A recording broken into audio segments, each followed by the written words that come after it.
Irashaimase! Hello and welcome to Fitaurus Kitchen. I'm your host, Chef Fitaurus, and I'd like to welcome you to this week's edition of Gaming News. This week we'll go and be covering news for the week ending on Sunday, September 20th. And man, what a week it has been as far as gaming news is concerned. So if you're not familiar with it, this week contained the Tokyo Game Show. It started September 17th.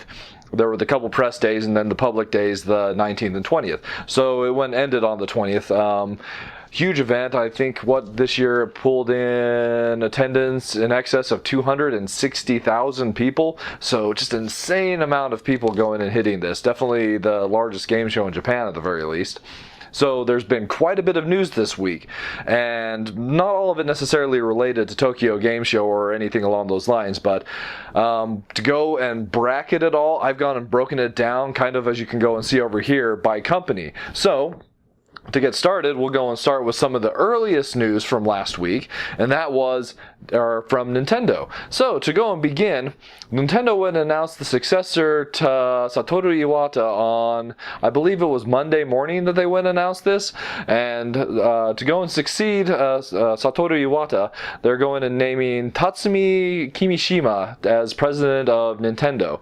So Tatsumi Kimishima has gone and held president positions within the corporation of Nintendo and other companies around Nintendo for a fair bit of the last decade, but he'd kind of been drawing back.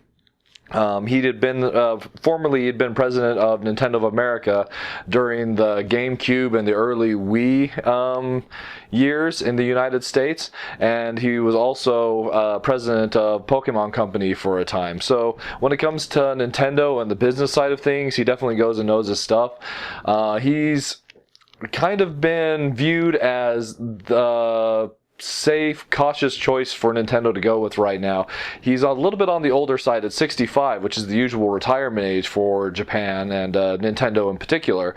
So a lot of people are thinking that he's just going and being put into the position of president to go and bridge things until they go and get a new successor, a younger successor ready for the position and raised up into the position of Nintendo of America. But he seems like he's going to go and continue to stay the course that Iwata went and set with the company. So we'll go and see how that goes and continues. Still, definitely good luck in your post, Kimishima. We go and hope to go and see the best from you. So, moving on from that, Nintendo also confirmed that they will go and be continuing to go and produce their Nintendo Directs. If you're not familiar with those as well, they're little, like, anywhere from half an hour to an hour long web presentations that Nintendo has gone and put out over the course of the last several years, going and detailing their plans for upcoming games. Sometimes they're very game specific, sometimes they're just really broad as far as just what's coming out on the 3DS, Wii U, that sort of thing. But they did go and announce that they'll go and be continuing those.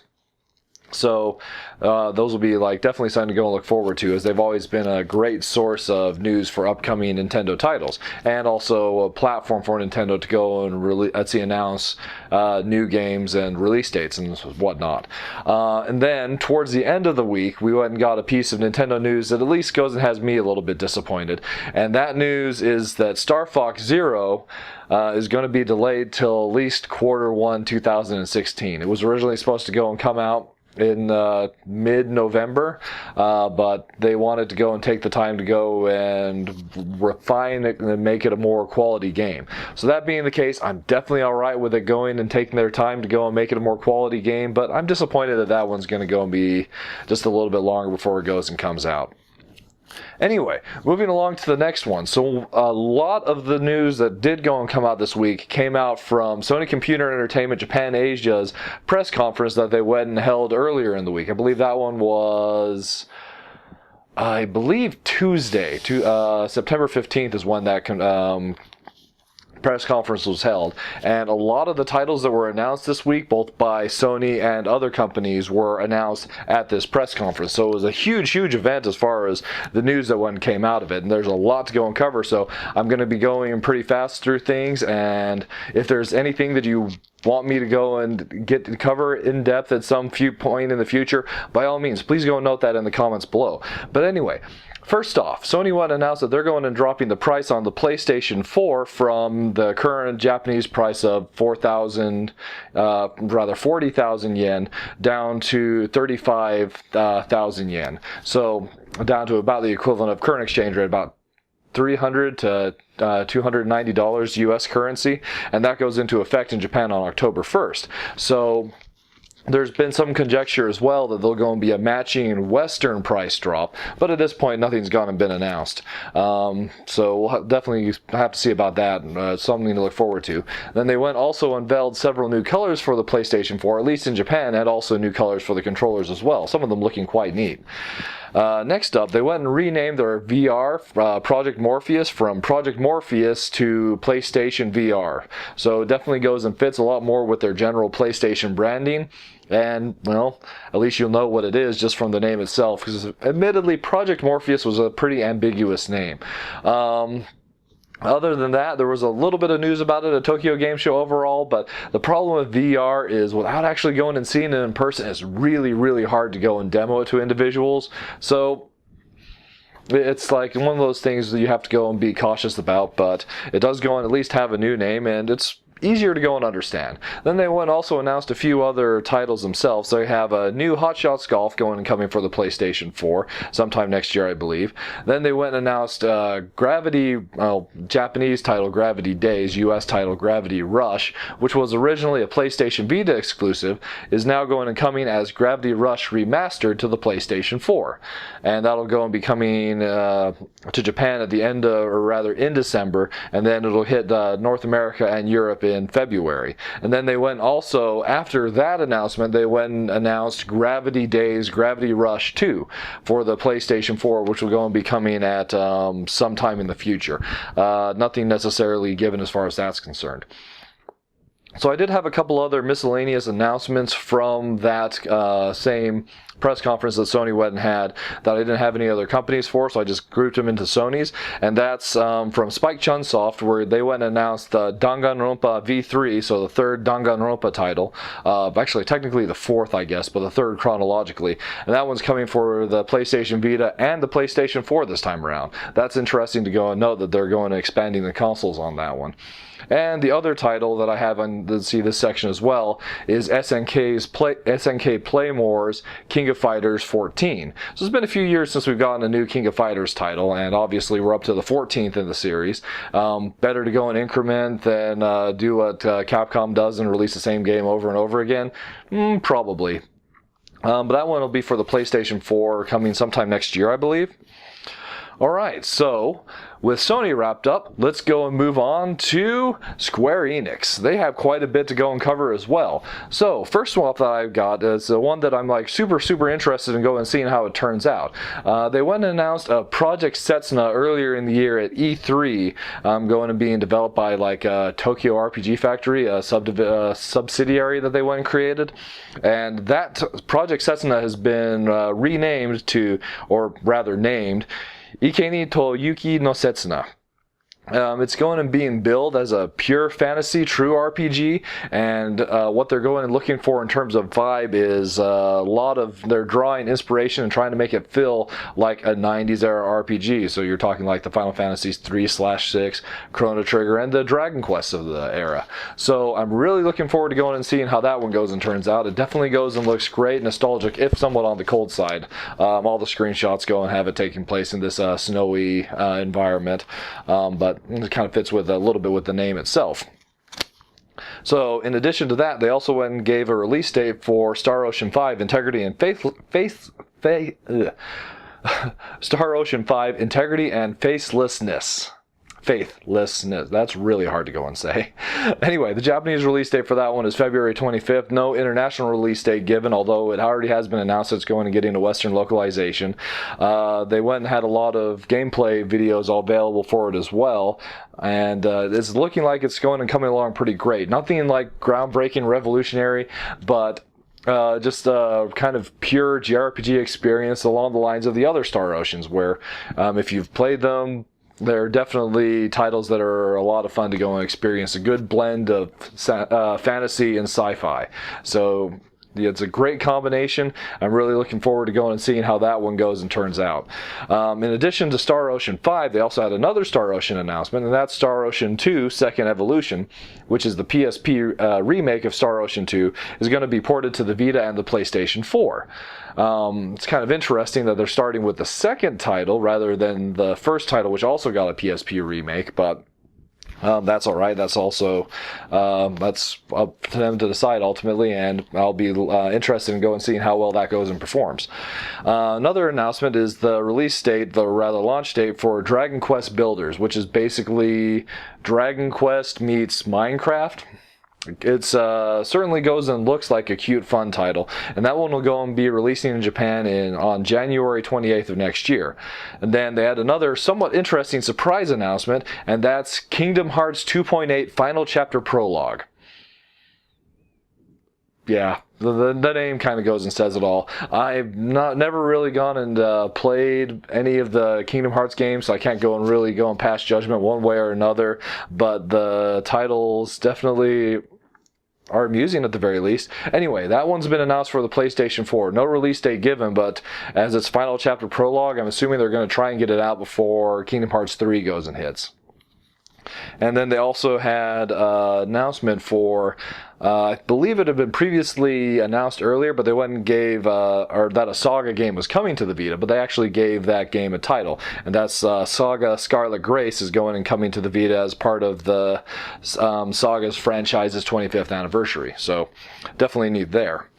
Next up on the list, we've got Capcom, just a couple small announcements from them. So they did go and announce a third-person shooter for the PlayStation 4 and PC, and that one is Resident Evil Umbrella Corps, which is basically a competitive multiplayer title where these companies are going and pitting like various mercenary groups against each other in these battles with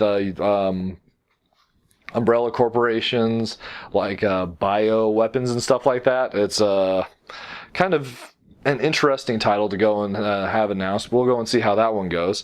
And then there was also a little bit of news from Capcom earlier this week how the Mega Man Amiibo would go and be compatible with the 3DS release of Mega Man Legacy Collection, where if you go and use the Mega Man Amiibo on a compatible new 3DS, or I'm assuming it'll also work through the NFC reader, that you'll be able to go and unlock 10 community-created challenges in the game itself. So hopefully there'll be ways to go and unlock that as well without the Amiibo, as you know, the Mega Man Amiibo isn't necessarily super rare, but it's not super common either.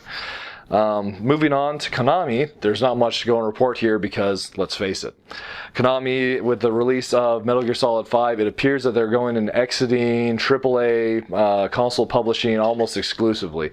The only title that they had on their presentation for Tokyo Game Show besides Metal Gear Solid 5 was Pro Evolution Soccer 2016, and so like basically Pro Evolution Soccer is going to be their only series they have left. But they did go and announce one title at Tokyo Game Show, and that's a new GQ Powerful Pro Baseball, or Yakyu is like the Japanese title, that's due out next spring. So I'm going to go and miss the Konami of old, but really they've been gone for a while. So let's go and hope for better from the future. Maybe we'll go and see better for those games from other people. Then we've got Koei Tecmo that goes and had a couple announcements at Sony's. Anyway, yeah, moving along company-wise, we're to Koei Tecmo now. They did go and have a couple of announcements at Sony's press conference, and those are Tokiden 2, the sequel to their open-world monster fighting game Tokiden, is going and coming out for the PlayStation 4. And then they also announced, re-announced a title, Neo, which they originally announced for the PlayStation 3 all the way back in 2005, so 10 years ago. So this title's been in development hell that long, and it was finally re-announced. and it's coming out for the PlayStation 4. Apparently, this one is one that's kind of loosely based on an Akira Kurosawa, the legendary samurai film director. It's based on a script of his, and it's kind of going to go and be a dark samurai RPG, so it'll be interesting to go and see more details about that one. Kind of a samurai theme, Dark Souls or something like that could be awesome.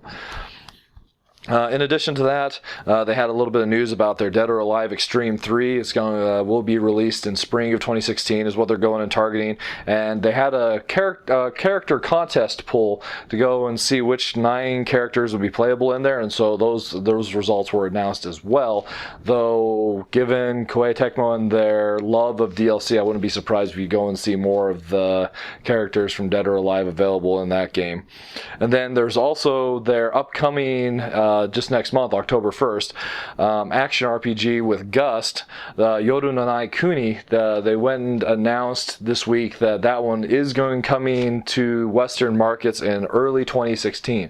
That's like great news. I was like this close to going and just pre-ordering that one with its Japanese release, and part of me still tempted to go and import that one, but at this point I think I will go and hold off and just go and pick it up when it goes and gets localized.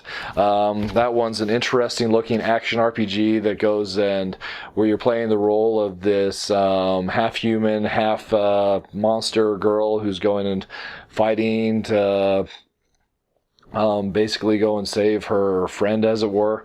Looks super interesting, and I have high hopes for that one. Next up on the list is Sega. Sega's first few announcements also came from Sony's press conference, and the first big one is that they're going to remaking the original Yakuza title, or Ruga Gotoku, and subtitling it Kiwami, which I'm not sure what that actually goes and means, because all the meanings I could go and find of it make no sense as a remake. But they're not the first one to go and use that one as a remake. Koei Tecmo actually used it for Tokiden when they went and did a second version of Tokiden.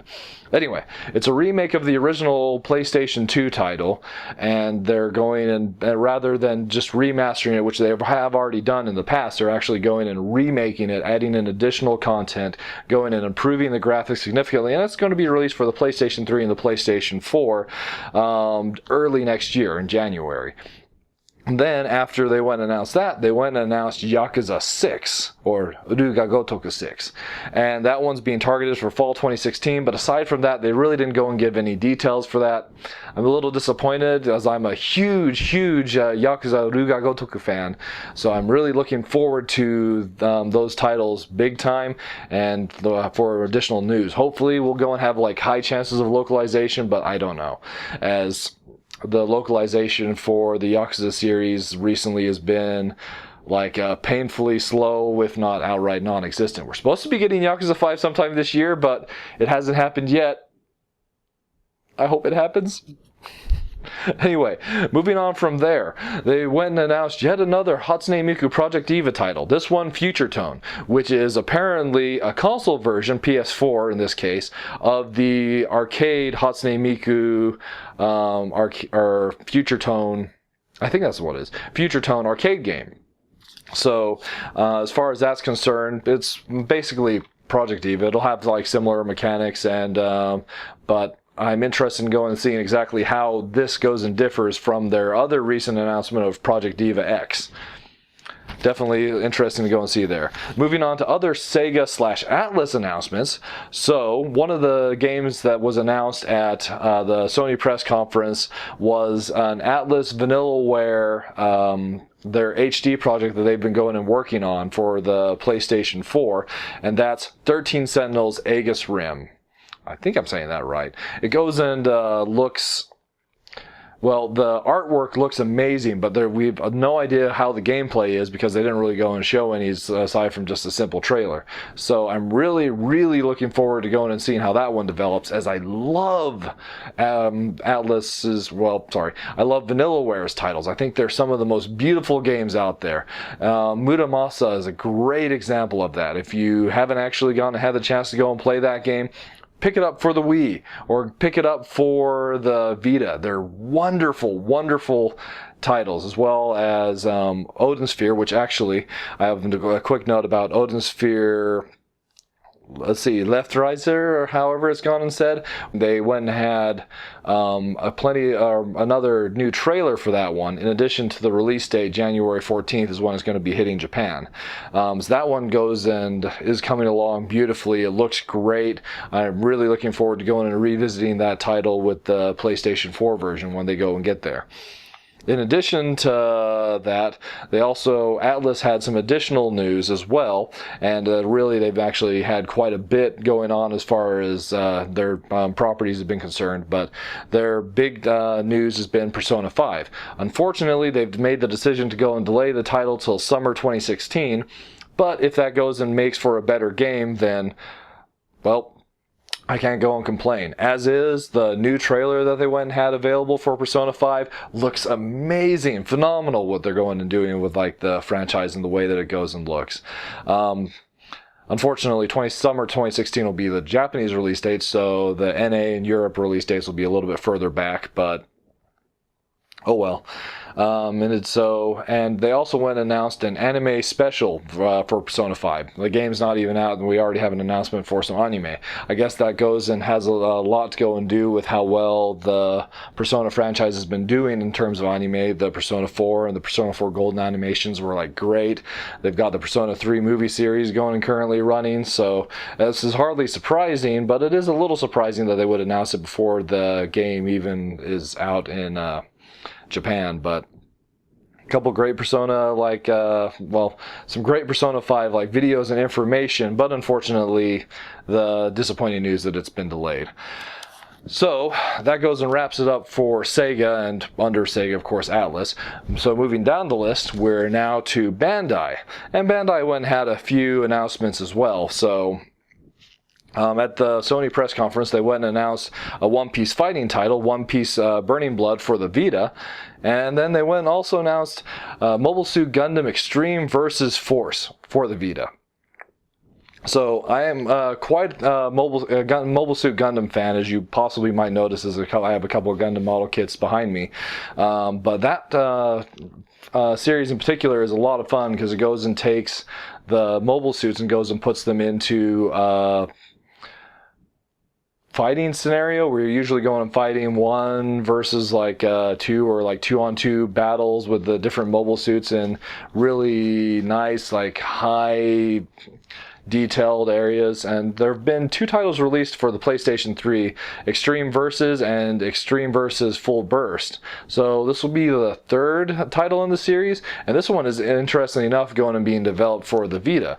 And another really exciting fact about this announcement is after the announcement of the game itself, I believe the following day, Sony Computer Entertainment Japan Asia went and announced that the title is going and being localized in English, specifically for the Southeast Asia market, since there are a lot of English speakers there as well, but the Vita is region free. So that means even if Bandai Namco decides not to go and bring that title stateside for whatever reason, we'll still be able to go and import an English localized version of that, and that'll go and be due out next year. In addition to that, there was already a release date for sometime in March for Dark Souls 3 in Japan, but they went and announced the they went and announced the North American and European release dates for Dark Souls 3, and that's going to go and be in April. I still haven't gotten around to going and playing those titles myself, but I know that the titles go and have a huge following. So mark your calendars, you've got like till April to go and survive, because then Dark Souls 3 comes out and we'll be dying all over again. In addition to that, we also went and got a release date for Project Cross Zone 2, which I'd recently featured, actually, I think just last week, with Seigata Sanshiro. And that's going to go and be coming out in North America in February, February 16th to go and be precise. So that's like really exciting news to go in here. And they went also announced a few additional characters for it. So they're going and adding Chrom and Lucina from the recent Fire Emblem Awakening. And then they're also adding Cosmos from Xenosaga, which that one's not terribly surprising, as Cosmos I think has been in most of the Bandai Cross franchises, and also I can't remember her name, but another like android-like character from Xenoblade. So that's definitely exciting to go and have even more characters in a crossover title, since that's what's so much fun about a crossover title. Tons of characters, great to go and see. And also, more Bandai news. So Bandai Namco has been the company that's been going and handling the Sword Art Online franchise as far as going and making titles for it. And they went and announced that a new Sword Art Online game is in development. Tentatively titled Sword Art Online 4. Not much other information was given. They went and said that there would be more information coming out about the title coming up here in October, as they're doing an event with Dengeki Bunko, the publisher of the visual novels, or rather, light novels. So there'll be more news about that one if you're looking for more information about Sword Art Online. Then going and moving on to other news with the company Grancella, which currently has the rights to the Disaster Report franchise, or rather acquired them from IRM recently, but this isn't necessarily a Disaster Report game. They went and announced a new survival action title, and that's going to be, is named Project City Shrouded in Shadow. As far as I know, that's just a tentative title, not like what the game's actually going to go and be titled, but there's, like, I see that for those who have been going to be fans of, like, action survival games. That'll be coming out on the PlayStation 4 at some point in the future. And then for later this year, in December, Bandai went and announced a new set of titles for the Vita, Idolmaster Must Songs. And there's two variants of it. I can't remember the difference of the subtitles, that are basically based on the Taiko no Tatsujin games. So it's like Taiko no Tatsujin, but exclusively Idolmaster songs. There were a lot of people that were going and hoping for a new actual idol raising sim released in the Idolmaster franchise. Unfortunately, that wasn't announced at Tokyo Game Show this week, but hopefully we'll go and get an announcement for that soon. And then, moving on to our last category, I do have a few more miscellaneous announcements to go and announce. And those are The Witness, Jonathan Blow's puzzle title that has been in development. It was announced to go and come out early in the PlayStation 4 launch window. Basically around that point. Finally goes and has a release date, and that'll go and be launching January 26th for the PlayStation 4 and PC. It's going to go and be like a gigantic game, as Jonathan Blow has been quoted as going and saying, and if you're not familiar with who Jonathan Blow is, he's the developer behind the game Braid. So, super awesome, like a cerebral, like a puzzle platformer title. It's awesome. But anyway, he's been quoted as going and saying the completionists can expect to spend 80 to 100 hours on The Witness. So it's going to be this gigantic game that's probably going to be full of so much mind-blowing content. Really looking forward to going and playing that. I'll go and play it to completion, but I'll definitely go and at least give it a shot.